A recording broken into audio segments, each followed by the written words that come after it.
जी हाँ साथियों, बिल्कुल आपने सही सुना है। अगर आपके पास भी पक्का आवास नहीं है और सरकार की तरफ से पक्का आवास बनाने के लिए 2.5 लाख रुपए तक की सहायता राशि प्राप्त करना चाहते हैं तो साथियों प्रधानमंत्री आवास योजना 2.0 के लिए ऑनलाइन अप्लाई शुरू हो चुका है। कैसे आप यहाँ पर आवेदन करेंगे, कौन कौन से डॉक्यूमेंट लगेंगे, कब है अंतिम तिथि, पूरी जानकारी के लिए वीडियो के एंड तक बने रहें। और अगर आप चाहते हैं कि इसी तरह की जानकारी आप तक पहुंचती रहे तो वीडियो को एक लाइक करके चैनल को सब्सक्राइब करके बेल आइकन के घंटे को भी जरूर दबा दें। प्रधानमंत्री आवास योजना 2.0 में आवेदन करने के लिए आपको इनकी ऑफिशियल वेबसाइट pmayurban.gov.in पर आ जाना है, या फिर मैं इस वेबसाइट का लिंक आपको नीचे वीडियो के डिस्क्रिप्शन में भी दे दूंगा। यहाँ पर आने के बाद आप जैसे यहाँ पर आएंगे तो आपको इस तरीके से वेबसाइट देखने को मिल जाता है और सबसे ऊपर में यहाँ पर आपको देखने को मिल जाता है अप्लाई फॉर PMAYU 2.0। यहाँ पर देख सकते हैं कि अप्लाई यहाँ पर स्टार्ट हो चुका है। फिर से यहाँ पर आप लोगों को दोबारा से यहाँ पर मौका दिया जा रहा है। तो सिंपली आपको क्या करना होगा, इसी वाले बटन पर आप यहाँ पर क्लिक कर देना है। यहाँ पर आप जैसे क्लिक करेंगे तो आपके सामने एक दूसरा पेज यहाँ पर खुल करके आ जाता है, प्रधानमंत्री आवास योजना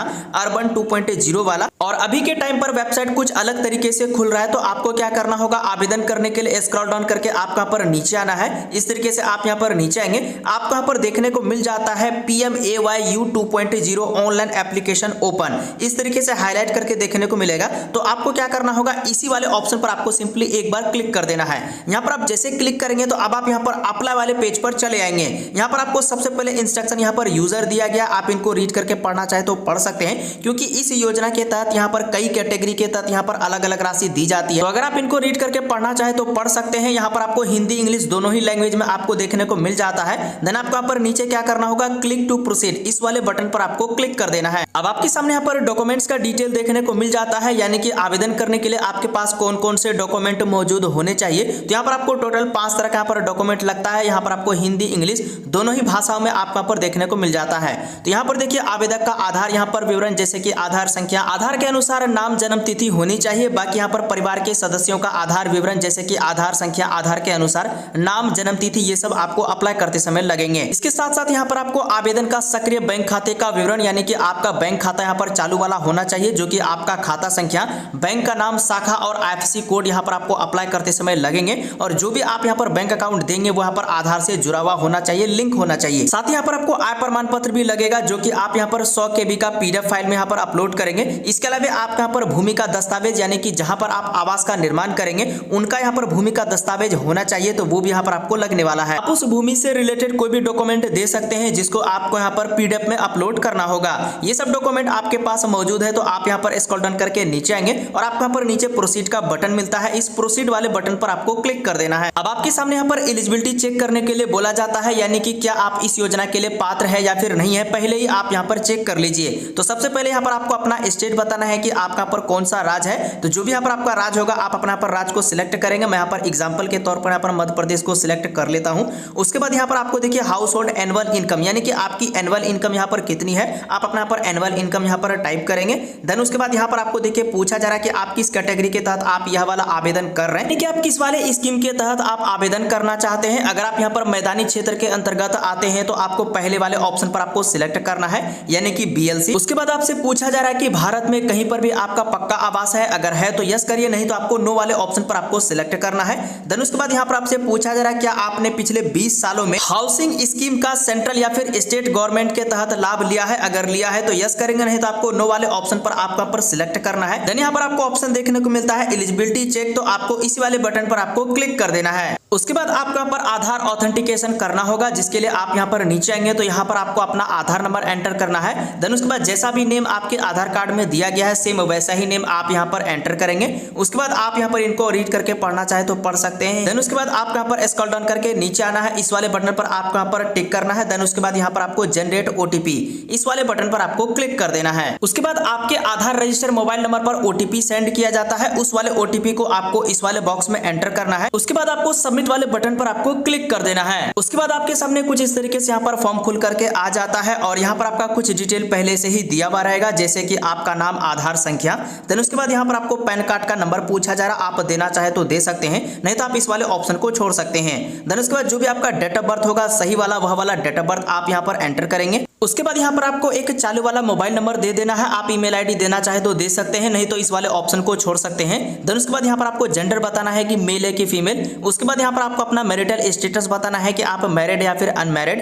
देन उसके बाद यहाँ पर आपसे पूछा जा रहा है क्या आप अनाथ है, अगर आप अनाथ है तो यस करिए, नहीं तो आपको नो वाले ऑप्शन पर ही सिलेक्टेड रहने देना है।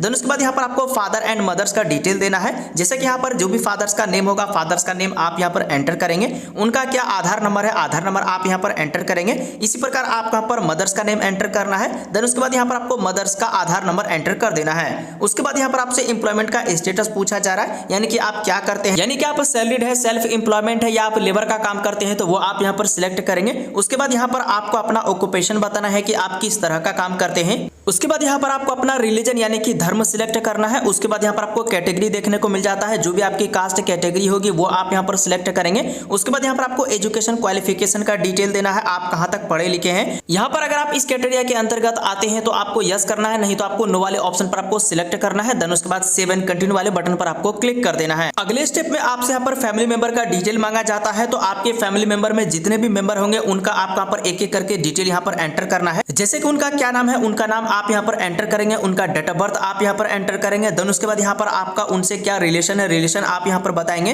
जेंडर आपको सिलेक्ट करना है, उनका आधार नंबर यहाँ पर आपको बताना है, ऑक्यूपेशन बताना है कि वो क्या करते हैं। उनके बाद यहाँ पर आपको साइड में ऐड का बटन मिलता है, इस वाले बटन पर क्लिक करेंगे तो यहाँ पर एक फैमिली मेंबर ऐड हो जाएगा।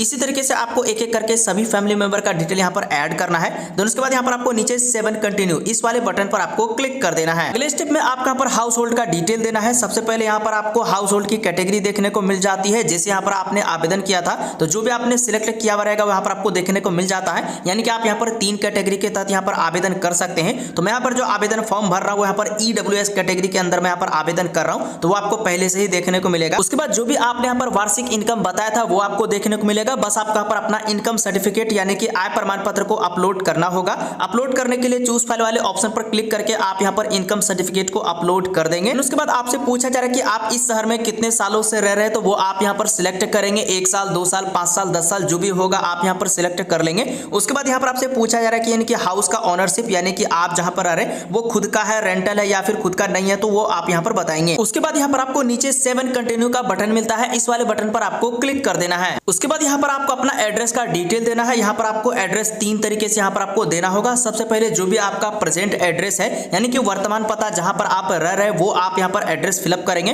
देन उसके बाद यहाँ पर आपका जो परमानेंट एड्रेस यानी कि अस्थायी पता है जो आपके आधार कार्ड में दिया गया है, तो वह वाला एड्रेस आपको यहाँ पर फिलअप करना है। अगर आपका वर्तमान और अस्थायी दोनों सेम है तो सेम एड्रेस आप यहाँ पर फिलअप कर सकते हैं। देन उसके बाद नीचे आएंगे तो यहाँ पर आपको पूछा जा रहा है कि प्रधानमंत्री आवास योजना निर्माण स्थल का पता यानी कि जहां पर आप आवास का निर्माण करने वाले हैं वह वाला एड्रेस, वह वाला पता आपको यहाँ पर एंटर करना है। तो आप यहाँ पर सही सही जो भी आपका पता होगा वो आप यहाँ पर एंटर कर देंगे। देन उसके बाद यहाँ पर आपको भूमि लैंड का डॉक्यूमेंट यहाँ पर आपको अपलोड करना होगा, यानी कि भूमि का दस्तावेज यहाँ पर आपको अपलोड करना होगा। आप चाहे तो रजिस्ट्री, पट्टा या फिर रेवेन्यू डिपार्टमेंट की तरफ से कोई भी यहाँ पर डॉक्यूमेंट सर्टिफिकेट इशू किया गया है तो वो भी आप यहाँ पर सर्टिफिकेट को अपलोड कर सकते हैं। चूज फाइल वाले ऑप्शन पर क्लिक करके आप यहाँ पर डॉक्यूमेंट को अपलोड करेंगे तो यह अपलोड हो जाएगा। देन उसके बाद यहाँ पर आपको नीचे सेव एंड कंटिन्यू इस वाले बटन पर आपको क्लिक कर देना है। उसके बाद यहाँ पर आपको लास्ट स्टेप में आपको बैंक का डिटेल देना होता है। बैंक डिटेल देने के लिए जो भी आपका बैंक खाता संख्या होगा यानी कि अकाउंट नंबर, आप अपना अकाउंट नंबर इस वाले बॉक्स में यहाँ पर एंटर करेंगे और आपको सही सही एंटर करना है क्योंकि इसी वाले बैंक खाते में आपको पैसा ट्रांसफर किया जाएगा। देन उसके बाद अपने बैंक अकाउंट नंबर को आपको दोबारा से यहाँ पर एंटर करना है। उसके बाद जो भी आपका आईएफएससी कोड होगा आईएफएससी कोड आप यहाँ पर एंटर करेंगे। उसके बाद यहाँ पर गेट बैंक डिटेल्स वाले ऑप्शन पर क्लिक करेंगे तो आपके बैंक का पूरा डिटेल देखने को मिल जाएगा।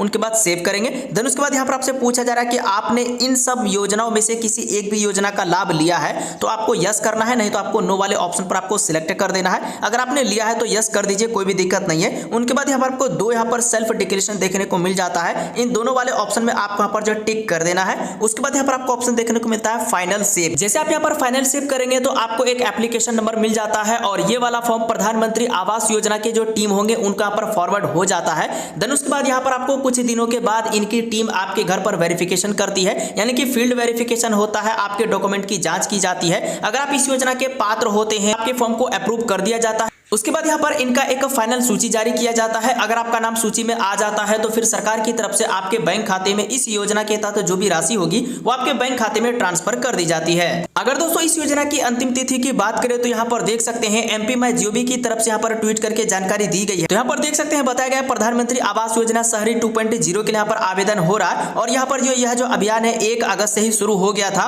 और इनकी अंतिम तिथि 31 अगस्त 2025 रखी गई है और हो सकता है कि इस डेट को आगे भी बढ़ाया जाए।